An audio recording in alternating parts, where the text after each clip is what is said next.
Nah, di sini sedikit berbeda dari pandangan saya. Bahwa pertama kali saya masuk ke Malaysia itu sangat lain, tidak seperti ini. Kenapa? Di satu momen ya, dia harus membayar saman sebesar 300 ringgit Malaysia guys, atas dasar. Namun hal itulah, perbedaan itulah yang membuat kita merasa lebih wow, kaya banget ya ternyata di Malaysia juga.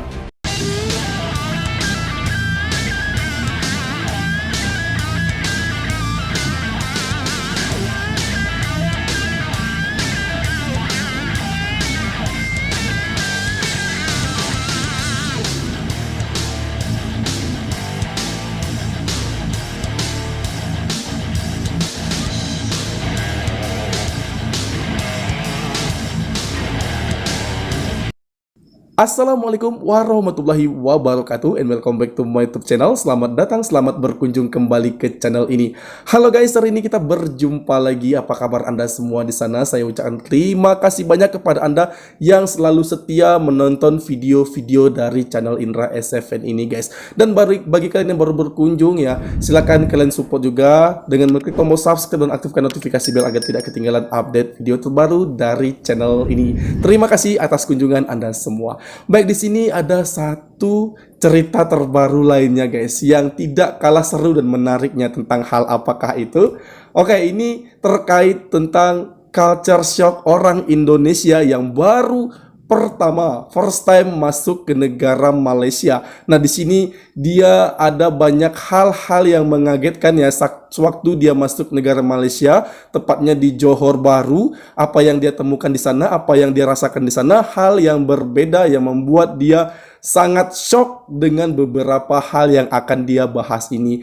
Nah, ada lagi hal yang lebih fatal ya guys ya, yang membuat culture shock ini terasa berbeda, karena ada satu peristiwa ya yang membuat dia merasa asing ya, yang terjadi kepada dia dan keluarganya, bahwa di satu momen ya, dia harus membayar saman sebesar 300 ringgit Malaysia guys, atas dasar kesalahan yang telah dia lakukan. Walaupun dia mengaku kesalahan ini tidak pernah dia sadari sebelumnya. Nah, ini juga menjadi culture shocknya dia nih guys ya. Sebenarnya hal apakah itu ya, kesalahan apa yang telah dia lakukan yang menjadi culture shocknya dia, yang akan dibahas pada video ini. 300 ringgit loh guys. Oke, sebelum kita mereaksi video ini, langkah baiknya bagi Anda yang belum support, silahkan subscribe dulu guys ya. Tekan dulu tombol loncengnya yang ada di bawah. Tanpa banyak basa-basi, langsung saja kita mereaksinya. Jom.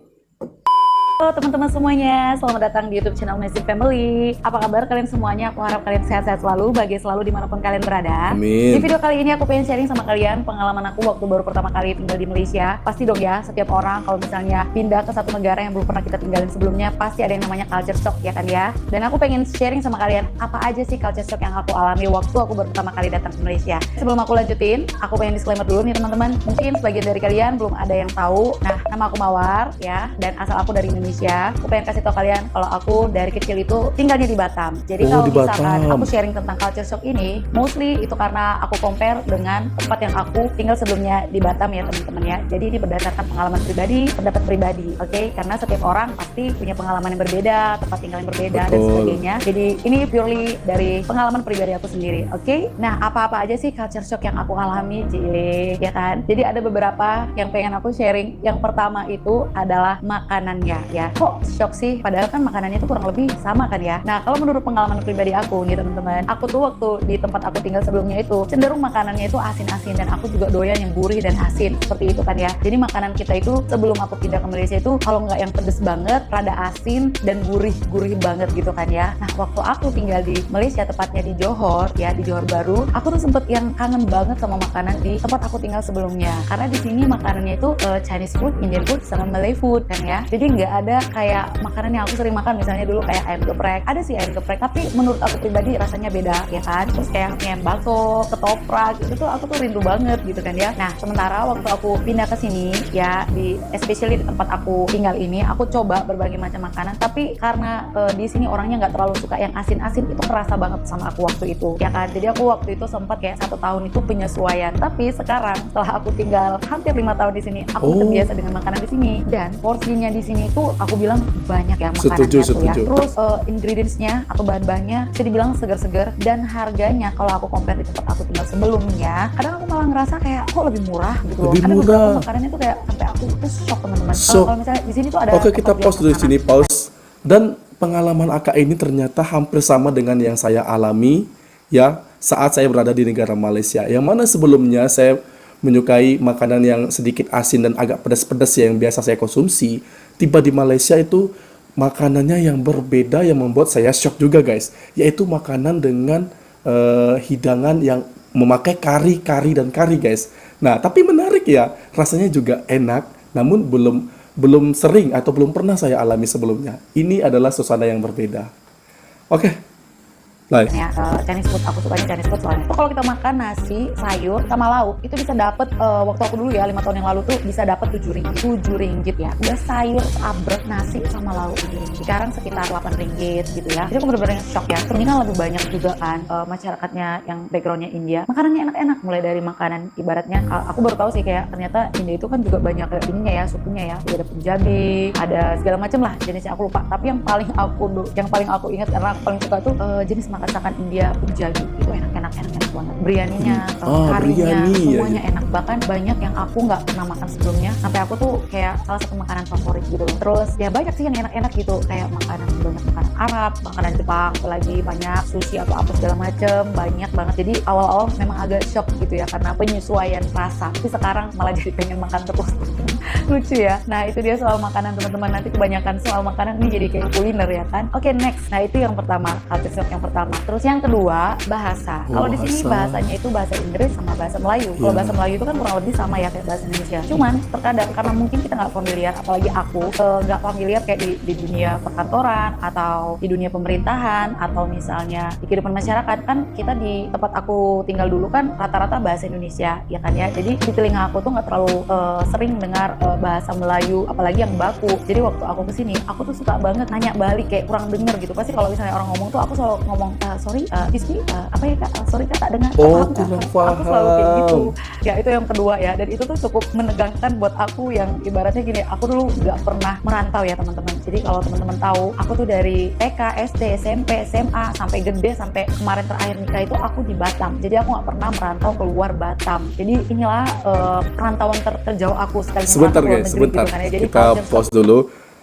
Bahkan di Batam pun setahu saya itu banyak yang bertutur berbahasa Melayu guys. Itu saya tahu. Mengapa? Karena saya pernah ya hidup di Batam ya, walaupun belum terlalu lama, namun saya sudah berbaur dengan masyarakat Batam. Itu kebanyakan dari mereka banyak yang berbahasa Melayu guys. Saya tahu hal itu. Nah, di sini sedikit berbeda dari pandangan saya. Bahwa pertama kali saya masuk ke Malaysia itu sangat lain, tidak seperti ini. Kenapa? Karena saya sudah bisa berkomunikasi dengan orang-orang Melayu. Saya paham dan dia juga paham apa yang saya kata. Walaupun saya bisa sedikit berbahasa Melayu guys ya. Namun bahasa Melayu saya tentu sedikit lebih berbeda daripada bahasa yang biasa dikatakan di Malaysia sana. Tapi mungkin feel kami itu sudah dapat ya. Jadi untuk berkomunikasi itu kami sudah emosional itu sudah dapat banget guys. Jadi sudah nyambung antara satu sama yang lainnya. Nah, di sini mungkin agak sedikit berbeda ya pandangan saya dengan Aka ini. Namun ya kita kembalikan lagi, seseorang tentu memiliki pandangan yang berbeda-beda. Oke.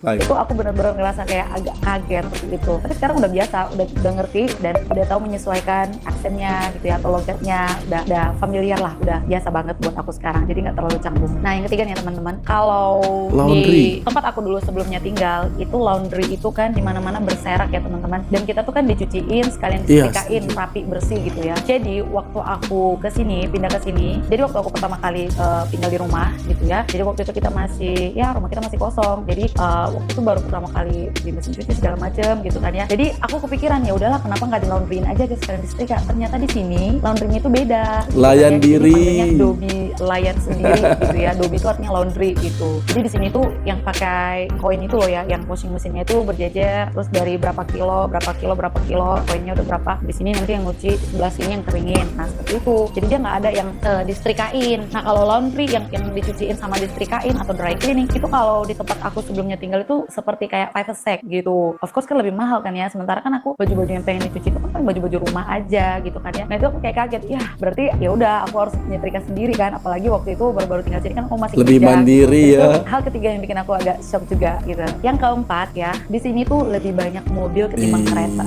Lebih banyak mobil ketimbang motor. Dan kita di sini panggil mobil itu kereta ya teman-teman ya. Kalau motor ya motorcycle gitu. Di sini itu lebih banyak orang pakai mobil ketimbang motor. Jadi waktu aku pertama kali datang itu aku agak bingung, kok gak banyak ya ngeliat orang yang naik motor gitu kan ya. Jarang banget, apalagi yang bonceng-bonceng rame-rame tuh kayaknya nggak pernah lihat di sini. Jadi itu salah satu yang bikin kayak itu sadar gitu kan. Kalau misalnya kita datang ke sini kan liburan kan kita nggak sampai ngelihat yang detail-detailsnya ya. Jadi waktu kita tinggal di sini tuh kayak oh ya di sini ternyata beda ya gitu. Dan di sini tuh misalkan pun orang naik motor nggak sembarangan, wajib pakai helm, terus nggak boleh boncengan yang rame-rame, terus motornya juga nggak boleh dimodifikasi yang segala macam yang aneh-aneh, sama kayak mobil juga kayak gitu. Dan menurut aku lebih strict di sini seperti itu. Lebih Nah strict, masih ya. tentang mobil juga, kalau misalnya nih kita ambil driving license atau SIM baru gitu ya, nanti di mobil itu ada tulisannya P gitu. Jadi selama 2 tahun stiker itu kan nempel di mobil kita sampai kita melewati masa probation ini. Nah yang kelima, aku pernah shock banget ya, karena gini, kalau di tempat aku sebelumnya tinggal itu bisa dibilang orangnya semua ramah ya, kadang terlalu ramah, bukan terlalu ramah maksudnya kayak gini, ya ketemu di jalan aja kadang senyum padahal kita nggak kenal, ketemu orang di angkot istilahnya nanya ngobrol itu hal biasa. Kalau di sini enggak ya teman-teman. Jadi waktu aku pertama datang aku pikir tuh kayak galak banget. Waktu itu aku pernah ketemu di lift gitu ya, atau di luar atau dekat kantor gitu ya, pas lagi di luar gitulah ya, mau nanya sesuatu kadang jutek banget gitu orangnya. Tapi setelah aku tinggal di sini sebenarnya mereka bukan jutek teman-teman, cuman memang di sini ya kan banyak pendatang tuh ya, bukan kalau kayak kita kan Indonesia, apalagi di tempat aku yang sebelumnya tinggal itu kan banyak orang lokalnya gitu ya. Jadi kita nggak merasa asing atau kita nggak merasa was-was gitu ya. Kalau di sini banyak juga pendatangnya teman-teman, jadi bukan hanya masyarakat lokalnya gitu. Jadi untuk informasi teman-teman juga, di sini tuh kan ada 3, kalau kita suku namanya, kalau di sini namanya bangsa. Di sini ada bangsa Melayu, bangsa India, bangsa Cina. Nah selain daripada 3 ini, banyak dari negara-negara asing yang tinggal di sini teman-teman. Jadi percampuran itu yang beda itu kan culture kan, apalagi orang-orang pendatang seperti itu. Di sini banyak banget orang pendatang ya kan, dari berbagai negara kumpul di sini. Karena dimanapun ya, apalagi di negara maju nih ya teman-teman, menurut aku sih, menurut pandangan aku, kalau di negara maju ini kan pasti ada juga yang namanya scam atau oknum-oknum tertentu yang mengambil kesempatan ya dari kebaikan orang. Jadi karena di sini banyak pendatang, jadi memang setelah aku tinggal di sini baru aku ngerti dan baru aku paham gitu. Dan aku sendiri di sini ya jadinya lebih tegas dan was-was karena kita nggak tahu nih kita ketemu sama siapa aja, orangnya seperti apa kayak gitu, karena berbeda bangsa-bangsa tadi gitu. Nah yang keenam nih teman-teman ya, Grab. Kalau di sini naik Grab kita cuma naik taksinya aja, dia nggak ada ojek. Sini nggak ada ojek ya, ya itu yang aku mau bilang, di sini nggak ada ojek. Jadi kalau istilahnya Grabnya pakai motor itu cuma khusus ngantar makanan. Kalau transportasi semuanya mobil, nggak ada yang pakai motor. Terus di sini kayak express, kalau misalnya kita ngirim sesuatu ke keluarga gitu ya, itu ada pilihan mobil atau motor sesuai dengan berat. Aku rasa kurang lebih sama ya. Nah itu tadi, di sini nggak ada ojek. Yang selanjutnya teman-teman, di sini nggak ada tukang parkir. Itu aku kaget kan pertama ya. Jadi di sini sistem parkirnya pakai kupon teman-teman, dan nggak di setiap tempat wajib kupon. Dia ada sign-nya juga di situ. Kalau misalnya ini wajib kupon atau ini nggak ada perlu kupon gitu kan ya. Jadi di sini nggak ada tukang parkir. Jadi kita beli kupon ini di kedai-kedai atau di warung-warung atau di supermarket atau di mana lah gitu ya. Kalau kita di sana kan kayak di ruko-ruko, di toko-tokonya gitu. Nah, dia dijual di situ. Dan itu tuh ada pilihan, misalnya kamu parkirnya setengah jam atau 1 jam, ya udah kamu tinggal bikin aja tanggalnya jam berapa lama kayak gitu. Tanggalnya terus jamnya mulai jam berapa. Jadi nanti akan ada petugas yang ngecekin gitu. Jadi dia pakai scan, dia lihat oke, di scan. Kalau misalnya kamu nggak ada kupon parkir, kamu akan kena saman. Saman itu artinya ditilang. Jadi kamu akan kena tilang. Cuman ya nggak kayak kena tilang nggak pakai SIM atau apa ya. Cuman ditilang lah istilahnya saman gitu. Harganya beda-beda teman-teman. Kalau misalnya kamu parkir di tempat yang memang ada parkir, cuman kamu nggak bayar, itu aku pernah kena soalnya sekitar 12 ringgit. Tapi kalau kamu parkir di tempat yang nggak boleh parkir sama sekali, selamat ya teman-teman ya, minimal 250 ringgit, bahkan minimal 300 ringgit kalau nggak salah. Soalnya suami aku pernah, dia kira di situ bebas parkir, dia parkir kena deh 300 ringgit ya kan. Jadi itu sih yang bikin aku kayak shock gitu ya. Jadi harus hati-hati. Oh, rupanya itu masalah HK ini ya. Kita pause dulu. Rupanya karena parkir sembarangan ya di Malaysia tentu punya aturan-aturan tersendiri. Walaupun kita lihat sepintas itu tempatnya diperbolehkan untuk parkir. Kalau kita lihat dari mata, sepertinya tempat itu biasa dipakai orang untuk memparkirkan keretanya, guys. Namun rupanya ada di sudut atau di tempat-tempat yang tidak diperbolehkan ya. Jadi makanya sebelum untuk parkir itu harus berhati-hati dulu melihat apakah ada tanda-tanda dari larangan parkir itu. Sepertinya ada ya. Kalau ada tanda itu maka tidak boleh. Mungkin abang itu tadi atau suaminya tidak melihat adanya tanda seperti itu, makanya dia parkir di sembarang tempat. Jadi kenalah sama dia kurang lebih 300 ringgit tadi guys, cukup mahal juga ya. Makanya berhati-hati kalau di Malaysia untuk masalah parkir ini guys. Oke, play. Ini daerah parkir apa enggak nih gitu, daerah kupon apa enggak nih. Kalau ragu aku lebih baik bikin kuponnya. Kalau misalnya enggak ya enggak apa-apa, enggak khawatir kayak gitu. Selanjutnya teman-teman, ini udah poin keberapa ya? 7 atau 8 sih. Nah yang selanjutnya ini yang ke-8 kali ya, 8 kayaknya ke-8. Di sini orang jarang banget ngehong atau klakson, yang jarang banget teman-teman. Padahal misalnya ya. yang di depan ini mungkin salah atau handphone atau apa, orang di sini tuh nggak langsung yang teret nggak gitu. Mereka tuh masih sabar nungguin gitu. Karena di sini tata kramanya kalau udah membunyikan honk berarti udah emergency atau memang udah yang parah, udah marah gitu ya. Parah maksudnya gini, udah fatal gitu. Nggak mau ngamuk gitu ya. Nggak berdasarkan perasaan gitu loh. Kalau kita kan, aduh lama banget sih, teret gitu kan ya. Kalau sini nggak boleh teman-teman. Yang ada nanti kita yang marah. Walaupun misalnya orang tersebut sedikit lama, ya kan, dan kita mungkin tergesa-gesa, terus kita klakson, kita yang kena marah teman-teman, bisa dilempar batu.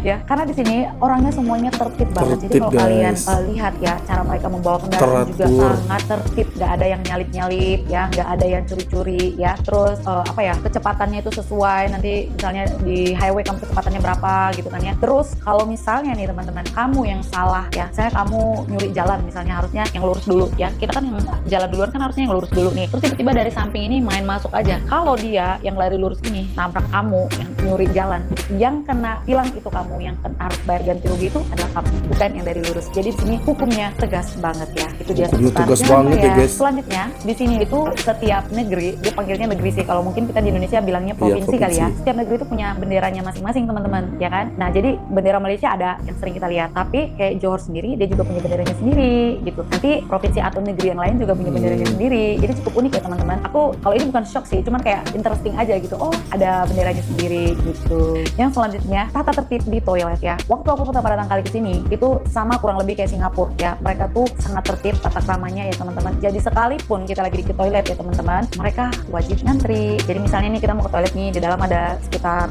10 toilet ya kan ya. Jadi ngantri di depan sini gitu, nggak langsung di depan pintunya satu-satu. Kalau di tempat aku dulu kan kayak gitu. Ya udah main kejar aja yang mana pintunya itu aku langsung diri di pintunya kan kayak gitu dulu kan ya. Kalau di sini enggak. Siapa yang datang duluan, dia yang nunggu, dia yang berhak dapat yang mana duluan yang available. Wah, teratur ya. Jadi semuanya tertib, nggak ada curi-curi lah ya. Termasuk misalnya kalau kita lagi di airport, terminal atau pelabuhan atau di mana-mana deh, pokoknya di mall sekalian ya, semuanya tertib banget soal antri ya, budaya antri sangat luar biasa, sampai aku shock gitu ya. Mereka tuh nggak akan mau nyuri antrian orang. Nah culture shock berikutnya ini teman-teman, ini aku baru pertama kali soalnya ya, soalnya nggak pernah aku alami di Indonesia kayaknya, di mana-mana. Di sini sekolah sama pemerintahan ya, apalagi khususnya sekolah negeri ya, sekolah negeri sama kantor pemerintahan, Jumat Sabtu libur, Minggu kerja ya. Buat aku yang dari lahir gitu ya, kalau kita ke sekolah itu kan Senin sampai Sabtu gitu ya, aku tuh agak shock gitu, kok Minggu sekolah gitu kan ya. Awal-awal aku dengar, wah aku sekolah, iya di sini peraturannya Jumat Sabtu libur gitu. Awal-awal kaget, soalnya kita kan nggak pernah. Jadi kalau misalnya kita ke kantor pemerintahan nih ya teman-teman ya, kita nggak perlu cuti, soalnya hari Minggu kita bisa ke sana gitu, karena mereka buka, jadi kita nggak harus cuti gitu. Tapi ini nggak di semua Malaysia teman-teman, hanya di beberapa negeri atau provinsi saja. Kalau di KL normal ya. Nah kebetulan aku tinggal di Johor, jadi di sini untuk sekolah negeri dan kantor pemerintahan di Johor macam itu nah, ya guys. Ini di sini ya, kalau orang jualan makanan tuh ya nggak sembarangan ya. Kalau di tempat aku tinggal dulu kan, kita kan enak tuh kalau misalnya lagi lapar keluar rumah jalan dikit udah dapet, ada yang jualan nasi goreng segala macam. Kalau di sini diatur oleh pemerintahnya teman-teman. Awalnya aku agak shock ya. Jadi kalau saya sama suami, jadi kalau lapar gimana dong? Ya pergi ke tempat itu jualan makanan gitu kan ya. Oh gitu. Jadi di sini nggak sembarang jual makanan. Ada lokasinya disediakan oleh pemerintah. Kita harus izin dulu, harus register dulu gitu. Dan kamu harus bertanggung jawab tentang kebersihan di lokasi kamu berjualan. Jadi kalau misalnya kamu jualan kotor apa segala macam, kamu bisa dilaporin dan kamu bisa kena saman atau kena denda gitu. Nah selanjutnya ini ngisi bensin. Ngisi bensin di sini ngisi sendiri teman-teman. Jadi kalau kita kan masih dilayani gitu ya, masih ada petugasnya. Kalau di sini enggak, kita ngisi sendiri. Jadi aku tuh sering banget masih kaku, canggung ya cara ngisi petrol sendiri. Keseringannya sih suami aku. Jadi kita tuh parkir dulu nih di pom bensinnya yang nomor berapa kamu parkir gitu. Nanti datang ke counternya, bilang kamu mau pilih yang nomor berapa, mau isi berapa. Jadi dia tinggal itu record kayak gitu. Kamu udah isi, tinggal bayar, udah gitu. Jadi nggak ada petugas. Jadi kita cuma tinggal bayar aja gitu. Ngisinya ngisi sendiri. Kurang lebih seperti itu teman-teman. Ya teman-teman, kurang lebih itu dia culture shock yang aku alami waktu aku pertama kali datang ke Malaysia. Terus gimana setelah hampir 5 tahun di sini? Ya of course udah nggak shock lagi ya teman-teman. Malah bisa dibilang udah nyaman. Soalnya kita manusia ini kan sangat ahli dalam beradaptasi ya. Makanya seperti pepatah, di situ bumi dipijak, di situ langit dijunjung. Iya nggak sih? Bener nggak sih? Bener-bener nggak salah. Jadi itu bener banget ya. Jadi memang di mana kita tinggal itu memang disitulah rumah kita gitu. Ya of course aku rindu dong dengan negaraku tercinta Indonesia ya. Karena di situ aku lahir, tanah airku, tumpah darahku ya kan ya. Tapi ternyata setiap manusia itu diberikan kemampuan untuk beradaptasi. Dimana akhirnya aku nyaman. Jadi aku masuk lagi. Sekarang justru aku udah terbiasa dan hampir nggak merasakan perbedaan ya. Udah kayak autopilot ya, kayak udah biasa. Terus waktu aku kalau misalnya balik ke tempat aku, ke kampung halaman atau ke tempat asal juga udah nggak kaget gitu. Dan lagi pula Johor ke Batam kan dekat banget, cuma 2 jam ya enggak. Oke teman-teman, sekian dulu video kita hari ini. Kalau misalnya ada yang mau nambahin, boleh komen di bawah. Oke guys, demikian tadi bagaimana pengalaman Aka ini ya. Secara nyata dia mengatakan bahwa ada beberapa hal yang membuat dia shock di sini ya. Yang awalnya memang ya, kalau orang pertama kali ke Malaysia melihat hal-hal yang aneh di sana, sesuatu hal yang tidak biasa dia temukan di kampung halamannya. Sebelumnya dia dari Indonesia kemudian masuk ke Malaysia, dia melihat seperti banyaknya orang asing di sana, mencuci laundry itu setrika sendiri, dan isi petron itu kita layan diri juga, mengisi sendiri. Ada banyak hal yang aneh yang berbeda, dan itu memang membuat perbedaan yang sangat jauh sekali dari yang ada di Indonesia guys. Maksud saya bukan untuk membandingkan antara mana yang bagus dari Indonesia dan juga di Malaysia, hanya perbedaan saja. Karena memang kita akui setiap tempat ya, setiap wilayah itu memiliki aturannya masing-masing dan juga situasi yang berbeda dari tempat-tempat itu, yang mana membuat itu satu kejadian yang berbeda itu tadi guys ya, termasuk banyaknya orang asing di Malaysia dia temukan, bahwa di Batam itu mungkin ada juga orang asing tapi tidak terlalu banyak saat dia masuk di negara Malaysia. Bahkan saya juga merasakan hal yang sama saat saya di Kuala Lumpur guys. Nah di sana saya melihat banyak sekali seperti petugas satpam, resepsionis ya, dan juga karyawan-karyawan dari seperti ini ya, supermarket. Saya melihat itu banyak juga orang-orang asing guys. Bukan hanya itu, bahkan petugas kebersihan dan juga bangunan-bangunan yang kalau di sini namakan tukang bangunan ya guys, itu banyak juga orang-orang yang berbeda tampilannya, mungkin dari India sana atau juga dari Bangladesh, saya juga kurang paham itu. Namun memang wajahnya berbeda daripada orang Melayu. Nah ini juga yang membuat saya shock. Bahkan di tempat saya itu kalau pekerja itu adalah orang lokal ya, nggak ada itu orang asing yang bekerja seperti itu. Nah itu yang membuat saya kaget juga guys, salah satunya itu. Namun hal itulah, perbedaan itulah yang membuat kita merasa lebih wow, kaya banget ya ternyata di Malaysia juga, di Indonesia juga ternyata tidak sama ya. Ada perbedaan-perbedaan tersendiri yang wajib untuk kita pelajari dan menambah ilmu pengetahuan kita. Seperti itu guys. Bukan hanya angka ini, saya juga mengalaminya, dan banyak lagi orang-orang Indonesia yang mengalami culture shock saat masuk ke Malaysia. Seperti itu. Baiklah, demikian tadi video aku. Semoga video ini bermanfaat bagi kita semua, dan aku mohon undur diri. Mohon maaf jika ada kesalahan dan kekurangan, karena saya juga manusia biasa yang tak luput dari dosa, dan saya mohon maaf. Saya akhiri. Wassalamualaikum warahmatullahi wabarakatuh.